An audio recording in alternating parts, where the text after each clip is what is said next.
Hello and welcome to this week's Torah. In this week's Seder, we read a Pasha Shemini. We read about the kosher laws, the dietary laws that you have, the animals that you are allowed to eat, the animals that you're not allowed to eat. And one of the kosher laws, one of the laws for the animals you're allowed to eat and not allowed to eat, is that any animal that you eat has to have split hooves and needs to chew its cud. If it does either one or the other, then the animal is not kosher.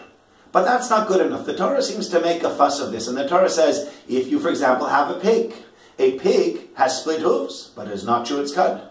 It is not kosher. If you have a camel chews its cud, but does not have split hooves. It is not kosher.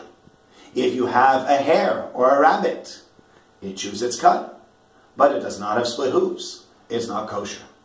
Once we've given you the rule already to say that anything that has these two things is kosher, and anything that does not have these two things is not kosher, why does the Torah feel the need to then go ahead and to say, you know what, let me give you 3 or 4 examples of this?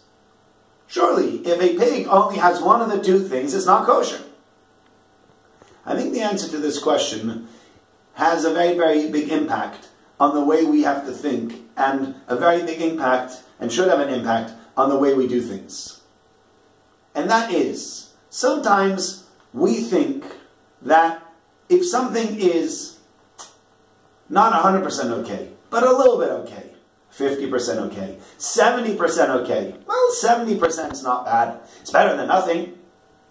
And the Torah is telling you over here, 1 out of 2 is not good enough. Just to have one and not to have the other doesn't work. So if you have a pig remains a pig. It's a chazer. But it has split hooves. It doesn't chew its cud. So it has split hooves and it doesn't chew its cud. It's not kosher. Having just part of it being okay and not all of it being okay, that's incorrect. And that should really be a rule for life in general. The way we should do things in life, the way we should behave in life, is that when we know that something is 100% okay, that's the kind of thing we can do.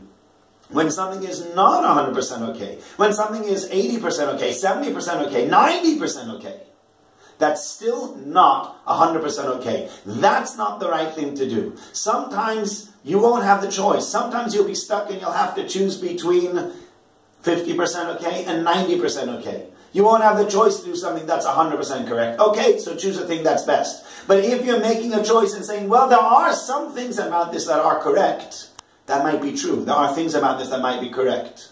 But if it's not 100% correct, then it's not really correct, and it's not really the right thing. Have a very good Shabbos.